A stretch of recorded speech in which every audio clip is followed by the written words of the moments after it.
Good morning, friends. It's Nancy, and we're back for another episode in this series, Country Diary Christmas.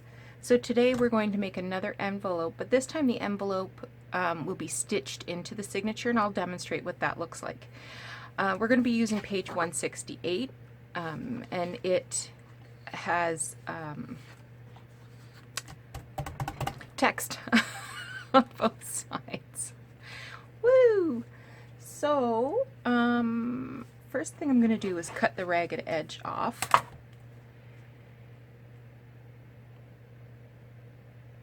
Square that up a bit.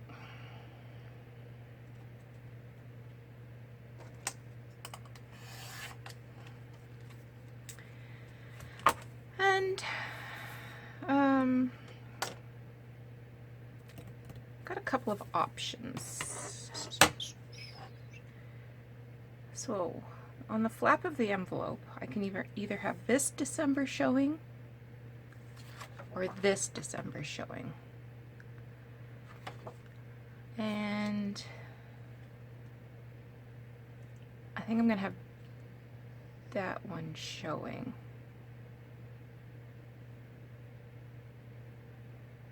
And I think I'm going to take like 1/4 of an inch off that side just to take some of that white space off so that it's the text itself is sort of, well, maybe not. Maybe I want the December centered, so it's about just less, about 3/8 of an inch.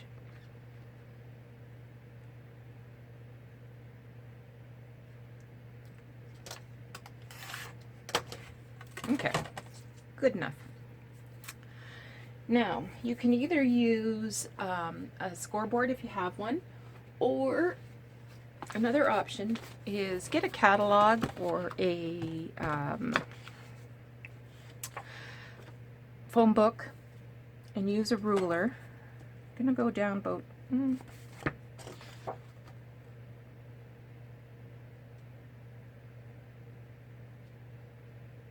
I think I'm going to go about this far, so that's, and this might be different in your book because of the when it was printed, but I'm going to go down 1 7/8.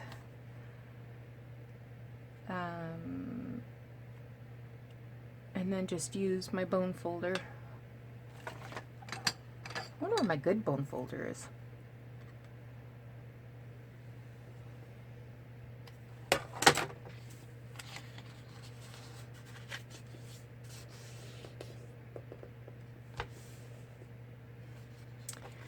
And then what have we got here?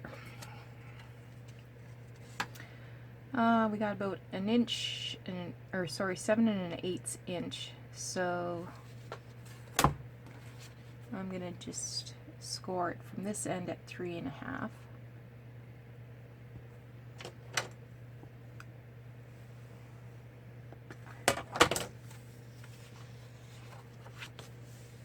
Okay, so there's a little space there. And this flap is a little too wide, so I'm going to trim a smidgeroony off of that.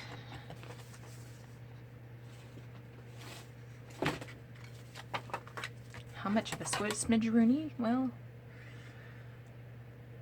that remains to be seen.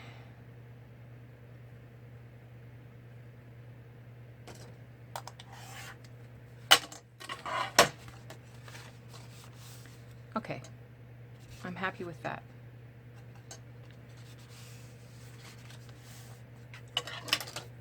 Okay.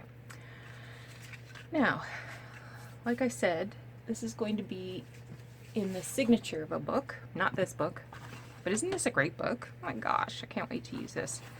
So, if you were right-handed, you would probably want to sew it in this way so that when you open it up, you can journal, journal, journal, journal. But if you were left-handed, you might prefer it to be this way, so you can journal, journal, journal, and journal. So keep that in mind. and we will accommodate for handedness. Now, I'm going to do right-handed because I'm right-handed. And next thing I want to do is tear up some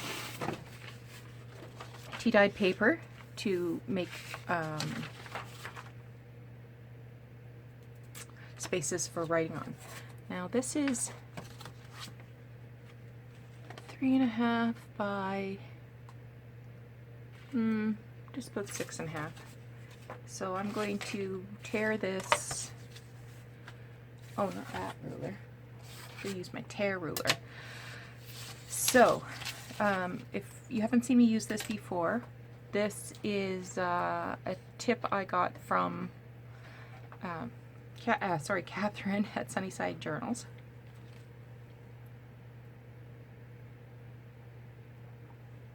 Having a slurp of coffee there. And she thought it was just genius that I used a clear ruler so that I could see underneath it. Well, I gotta tell you, there's no genius involved there at all, because it's just what I had. So get yourself to the thrift store, find a cheap ruler, maybe I paid $1/4 for it, I don't know, and then use your needle nose pliers just to nip bits out. So I want this to be about 6.25 inches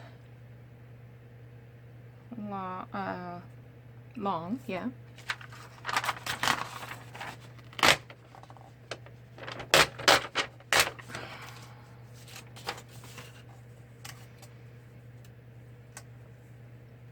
And about 3.25 wide.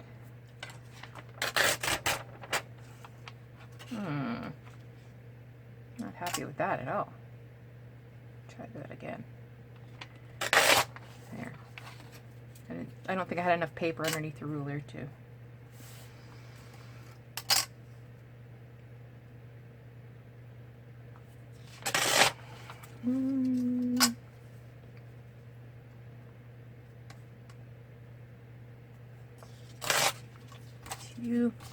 I'm gonna make 3 that size.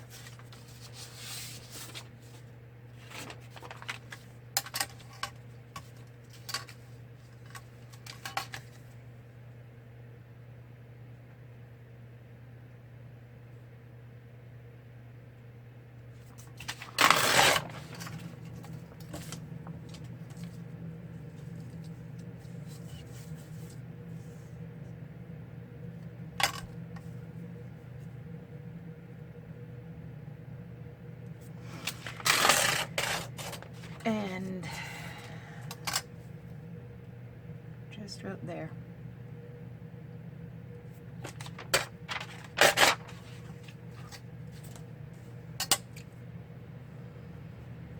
One more that's 3.25, and one more for this front cover. I want to make sure that I cover up this part that says a green Yule makes a fat kirkyard, because that's kind of depressing.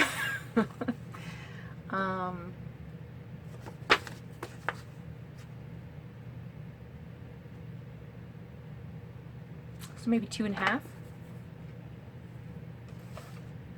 The way I always heard it was a January thaw filled the graveyard. Maybe that's a Canadian thing. Okay, so this is going to go here, like that, and then the other 3 go on here. Now, as ever, I like to stitch. And I've already done the stitching so that you don't have to watch that nightmare. And I also like to ink. Oh, while I'm talking about stitching, I had a question about what color thread I use. My preferred thread is a gold color, and it's Gutermann, and it's color number 865. Gutermann in this color I've only been able to find in 500 and 200 meter spools. I wish it came in 1,000 because I go through it like crazy, but it is what it is.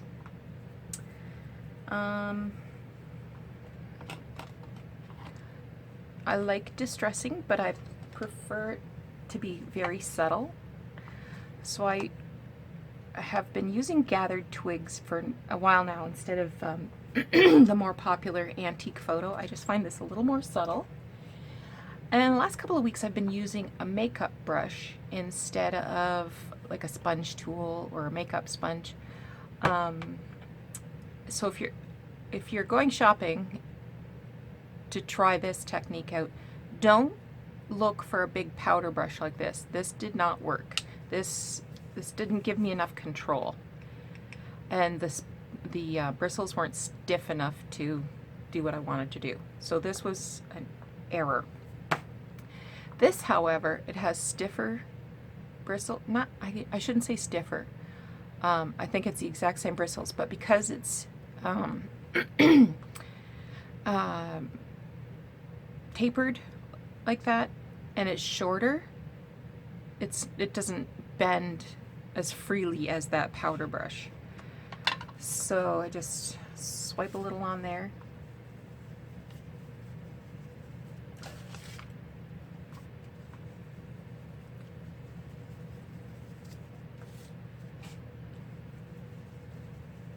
I should have maybe done a lighter one so I could show you the difference, but this one got heavily tea-dyed. But you can see it's just a little more subtly colored. I'll quickly do those. You have to try lots of different things until you find out what your preferences are. So, like everybody else, I started out with antique photo and the the Tim Holtz distressed spongy tool thing, and that worked fine. But I saw Nick the Booksmith using a brush, and I thought, ooh, give that a shot. And at first I thought it was like a big powder brush, and it's not. Or maybe she is using a big powder brush, but that's not what worked for me. So, but I got a selection of brushes in a big package at Tuesday morning when I was down in Nashville a couple weeks ago. It was clearance priced. It was $2.99. So, but maybe you can find something similar at a dollar store, or I don't know. I just don't know. 1, 2, one more.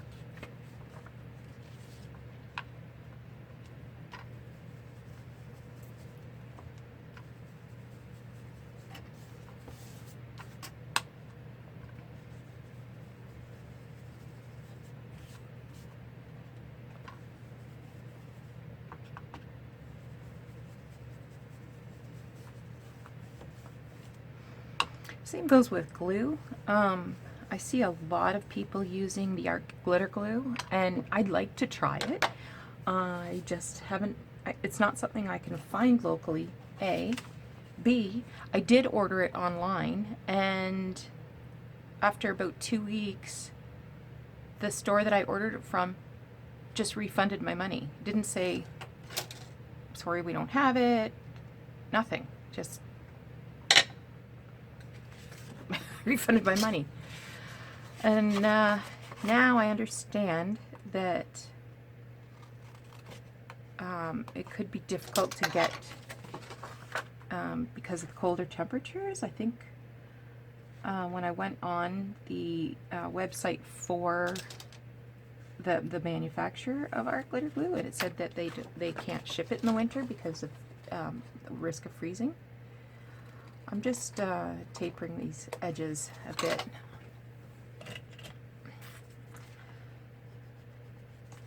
There, take that pencil line off.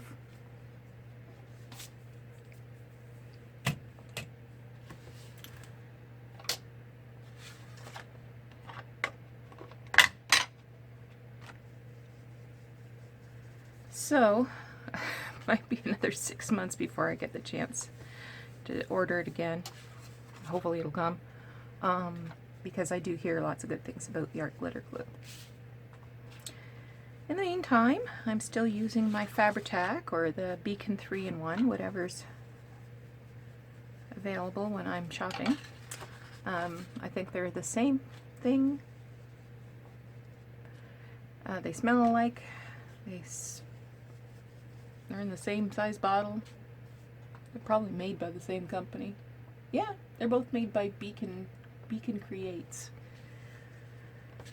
So one's 3-in-1, one's Fabri-Tac.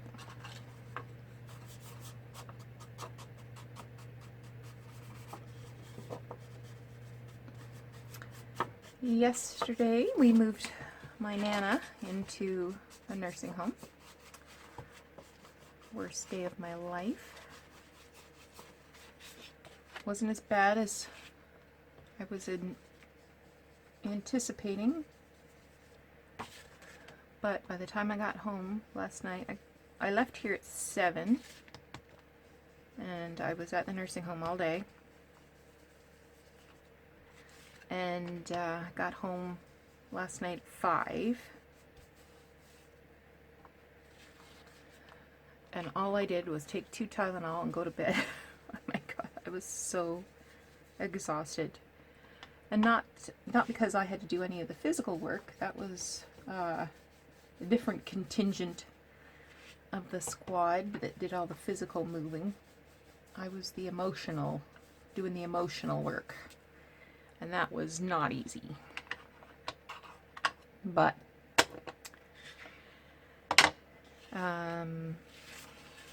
my grandmother is rather stoic, and after just a brief bit of brief tearfulness, she managed to pull it together and carried on.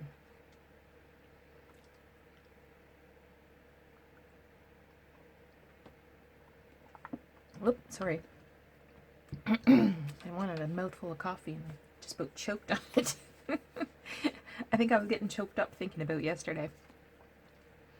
Okay, I'm going to start gluing in some things. There's a right side and a wrong side when you're sewing, and you'll be able to tell. If you don't want to sew, don't sew.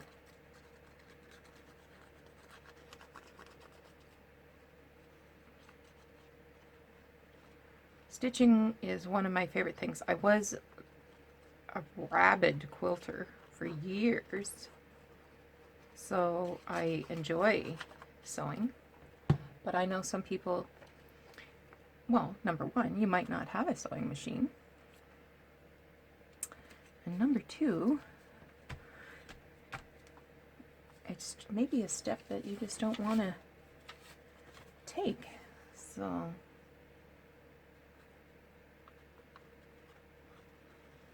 whatever works for you, whatever gives you, whatever sparks joy for you, by all means. I was going to say that I prefer the Fabri-Tac because it doesn't wrinkle the paper, where white glue or glue stick, for me at least, does wrinkle the paper, and you know, that might contribute to a distressed look that you like.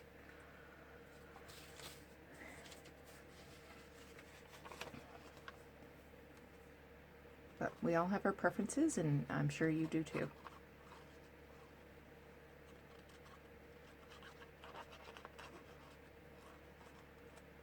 Fabri-Tac has its challenges. Sometimes it will explode up over the top of the nozzle and it gets glue boogers.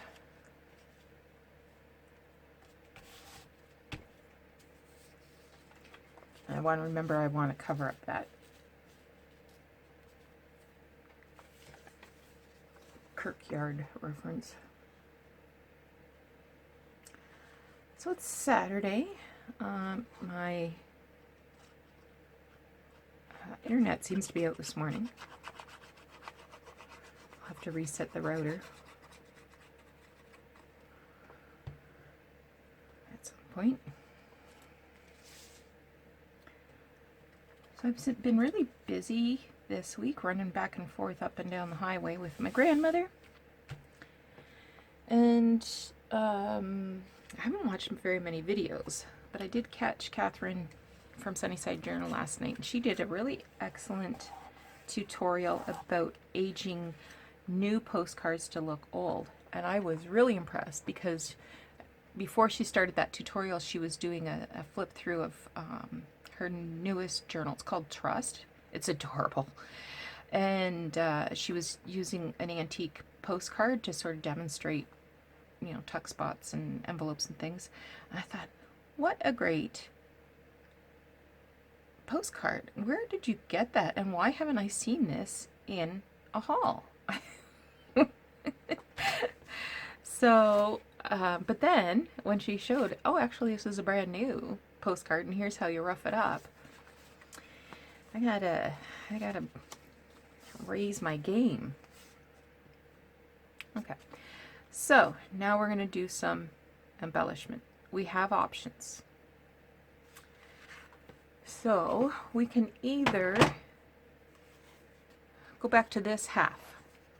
So this was the bottom of the postcard. It was this one. We can use this, or we can use the holly from page 170. I'm going to go with the bird. So the first thing I want to do is cut this down a bit so I have a straight edge.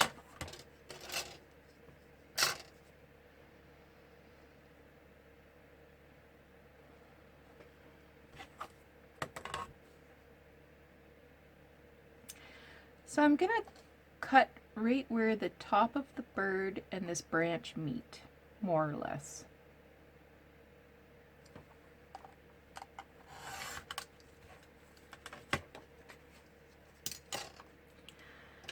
And we're going to do some fussy cutting. Now I had a question the other day about what scissors I use for fussy cutting. I use anything. I had to go dig these out because these are my favorite scissors, but I'll grab anything to fussy cut. These ones are ones that I use a lot too. I don't see any name on them. Oh, American Crafts. I have no idea where I got them. I probably got them because they were pink. But these are my favorite fussy cutters. They're Fiskars. They're about 5 inches long. And I have a couple pair of these because they grow legs and walk away sometimes. And yeah, but these are my favorite for fussy cutting. So we're gonna do some fussy cutting.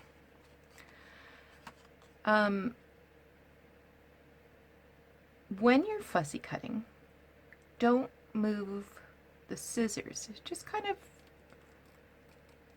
apply a constant pressure to the scissors and move the paper.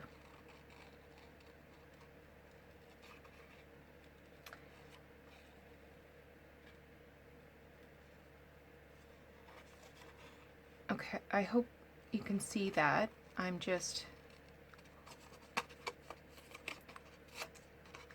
wiggling around.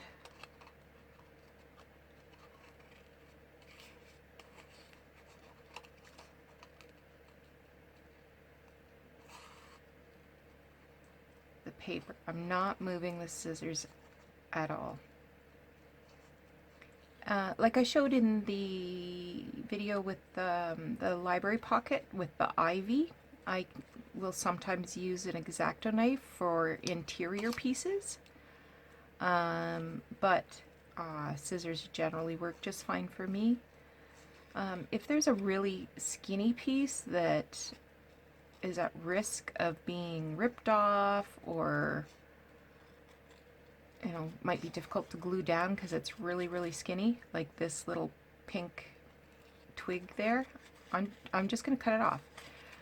Similar to the bird legs on the altered paper clip.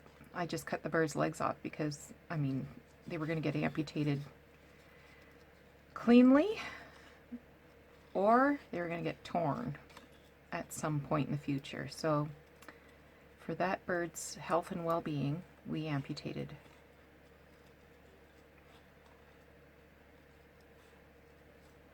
And I leave, oh, a fraction of an inch of space around the outline. So here I'm just going to cut right down the branch. I don't want to cut around that pink twig.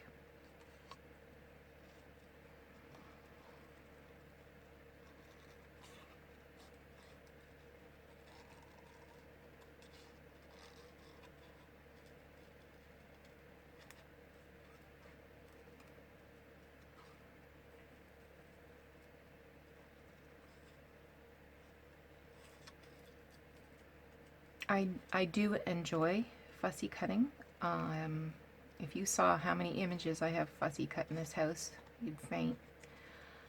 I'm not one to just be able to have my hands empty, so I will always have some craft in my hands while I'm watching TV or relaxing. So fussy cutting and making clusters is something that I do a lot of.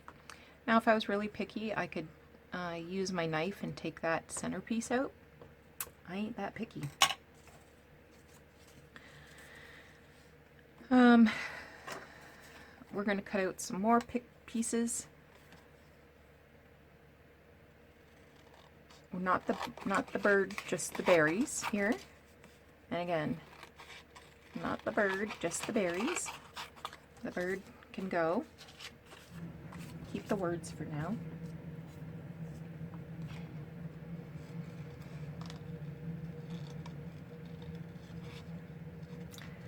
So it's Saturday. I have no big plans. I am just going to play it by ear. I'm going to do what feels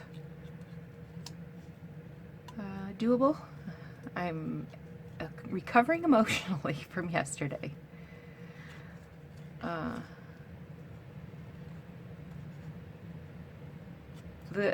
Something I probably didn't mention was that I used to work at this nursing home when I was in my nursing days. So I started working at this nursing home when I was 17, 18. I was still in high school, like my last year of high school. And I would go to the nursing home in the morning at 6 in the morning and make beds until 8 o'clock. And then I would go to school. And then the next year, they made me into a nurse's aide. So I would go and provide care to the patients at the nursing home. But at the same time, I was in nursing school. So mostly they just booked me weekends so that I could earn a little pocket money and keep working while I did my education. Then after that, they made me into a charge nurse, and I worked there until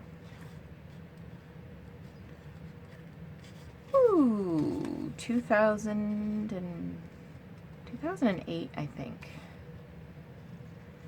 So I was there over 20 years. And then I went back to university, got a degree in social work. Now I'm working as a social worker. But used to be a nurse. Anyway, some of the staff that are at the nursing home worked with me, remembered me, because I was there I was full-time for years and years and years. So it was nice to see some familiar faces and feel that I could trust them to take good care of Nana.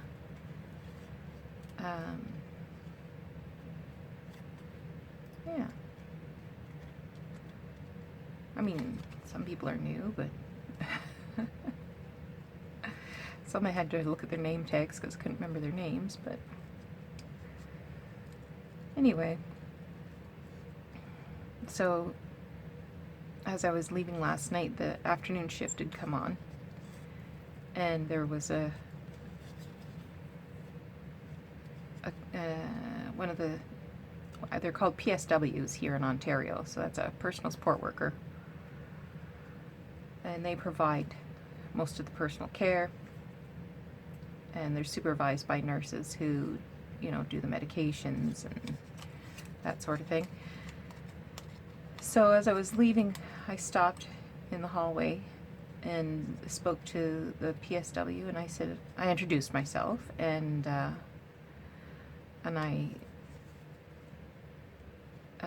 said, you know, she's pretty good walking right now, but she shouldn't walk alone. She's still quite weak from her chest infection that she's had.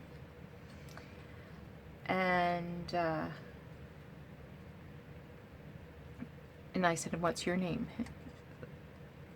And he said, Sean. And I said, oh, Sean. Sean, you got old. Poor Sean. And he said, is she going to mind a man looking after her? And I said, oh God, no, she'll probably prefer it, actually.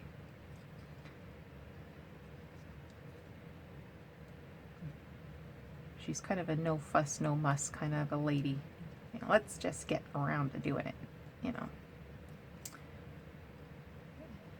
And maybe some of the younger girls are, you know, they take their time and ask your preferences and all of that, and for some people that's exactly what they need. But Nana, nope, just let's just, come on now, let's just get around to this and get it over with. So I'm sure Sean had a good time with her.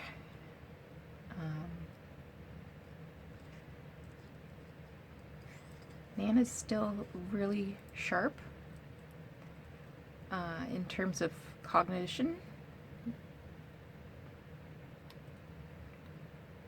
I think I'm going to cut that part off. That little pink branch there. There's no sense having that.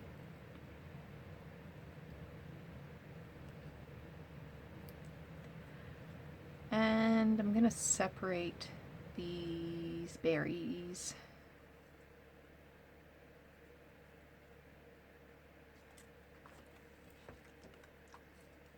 And I can just trim this away.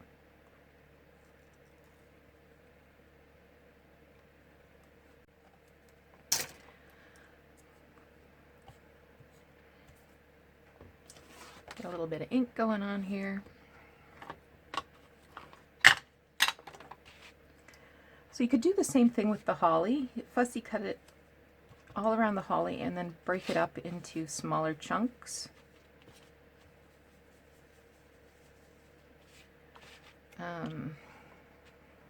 I like the red berries.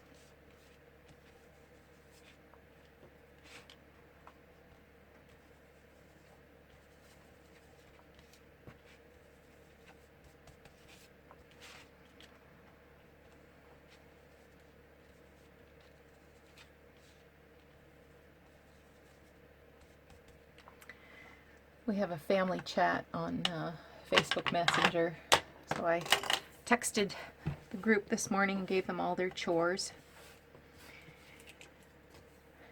Okay.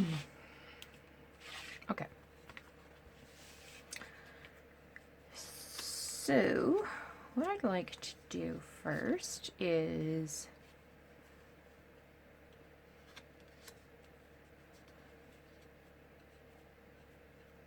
I'm going to put this bird in here, and I'm going to put this flat side right up against the edge, and this flat part of the branch right up against that edge.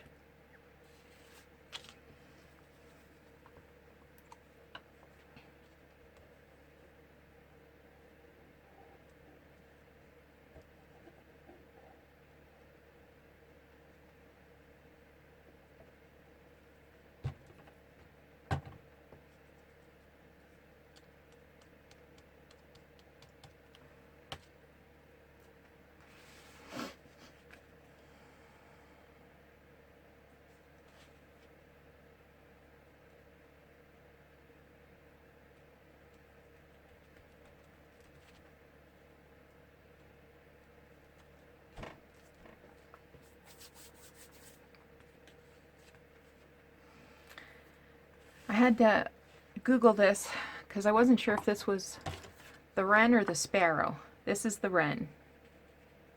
On the postcard is the sparrow. I had to Google image search. So I did go back and I put the sparrow word on that postcard.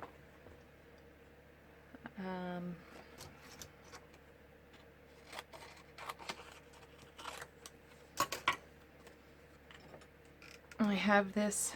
This is a Fisker's punch, and I'm just going to punch out this word, and I will trim it down.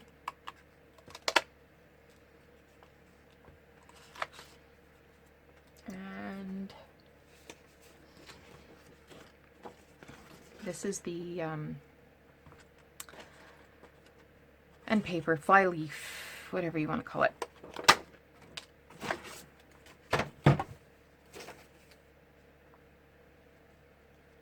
I'm not going to use that part. I'm going to use this part. So I'm going to just cut off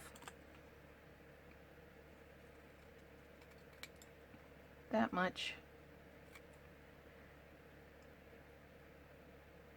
and round these corners.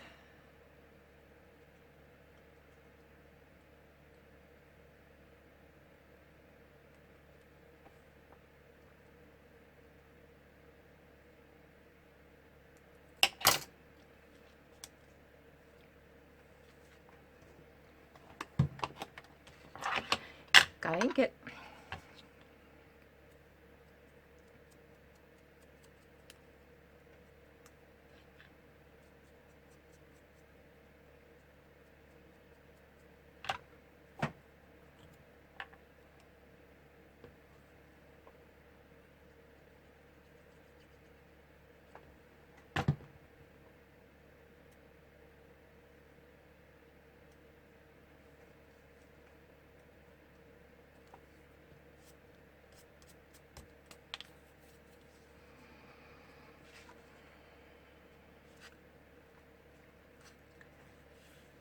So I can sort of put it anywhere. Put it there, put it there, put it down here.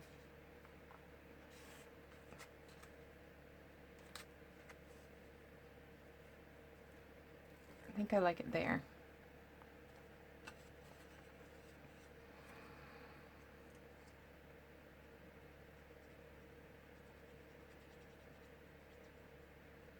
Now I could have layered this up with a little bit of tea-dyed cheesecloth or whatever. Okay. Now,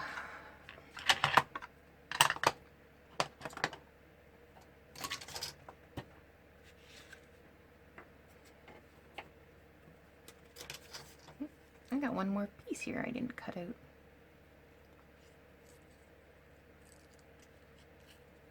Can't waste.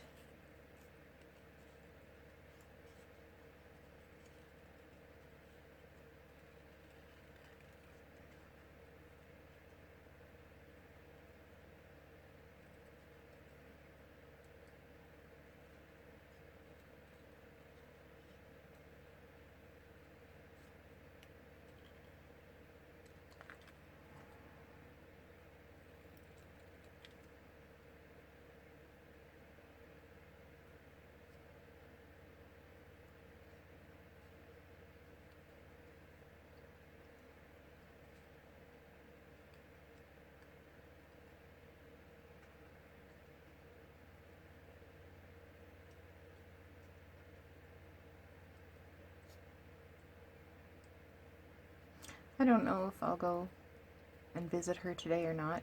I'm just playing it by ear. I've given the family their instructions.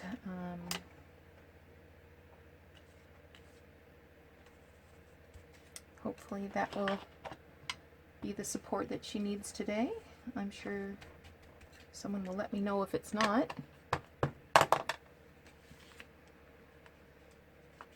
You know what, I could just... Ooh, that looks nice.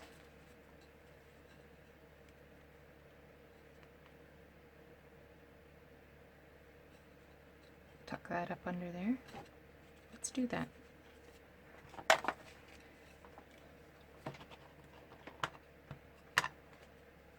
I want to give this a little more definition. That's better. Have another slurp.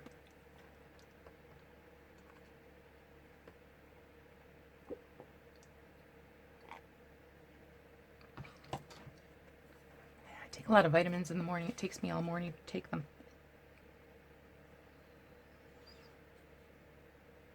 Calcium and vitamin D and B12. It's rough getting old. I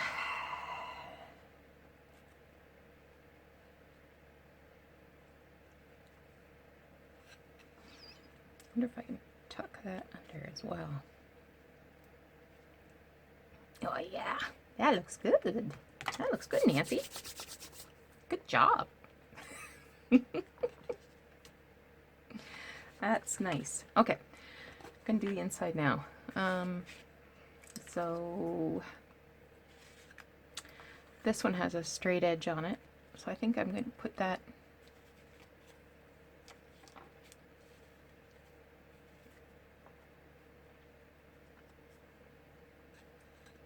I'm going to put it up here in this corner.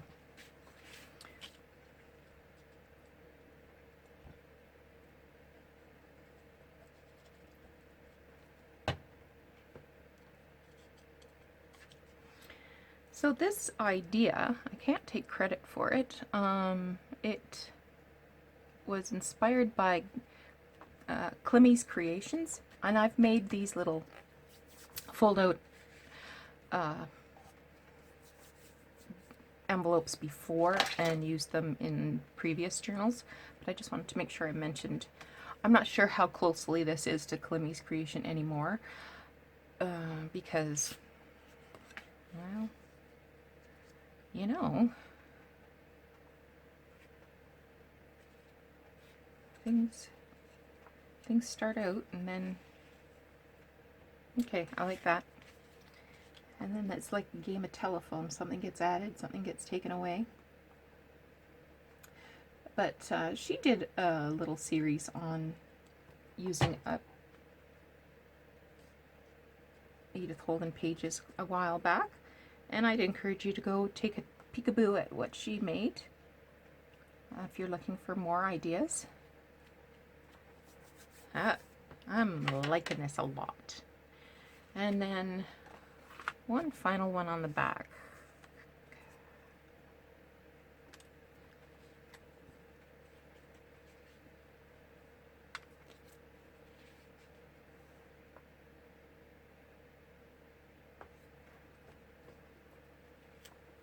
Works for me.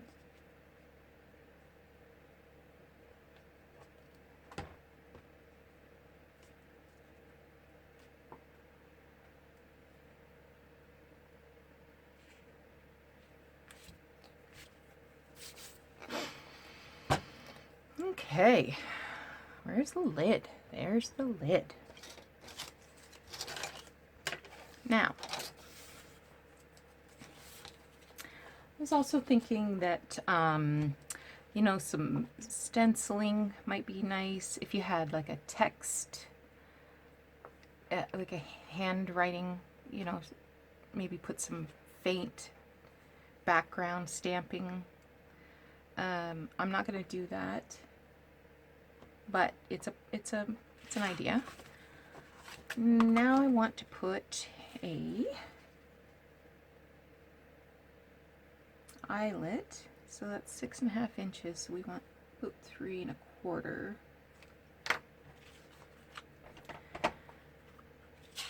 And I'm using a 3/16 inch side of my crocodile. That's what that is, yeah. And I'm either going to use a red eyelet or a gold eyelet, because those are my options. I don't want to use black. I think my reds might be a little too brown.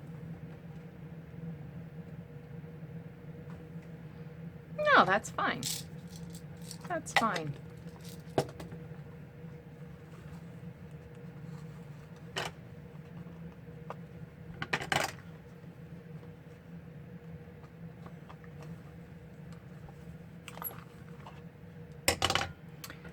Okay, so that is a sewing envelope.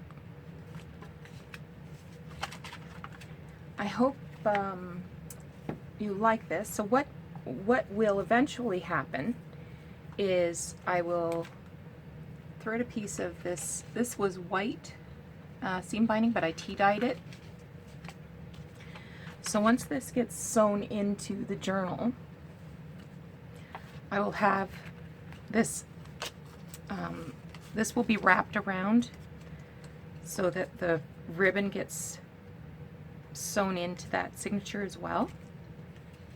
And then I will use this to tie it closed. I don't want to cut my ribbon just yet. I guess it doesn't matter. Okay, I'll cut it. There, I'll leave it long in case it needs to be trimmed.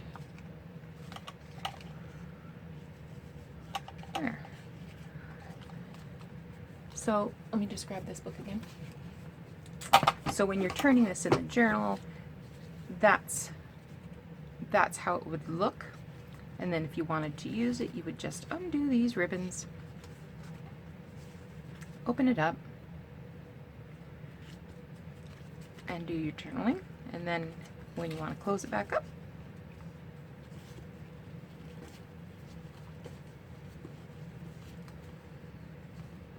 there you go.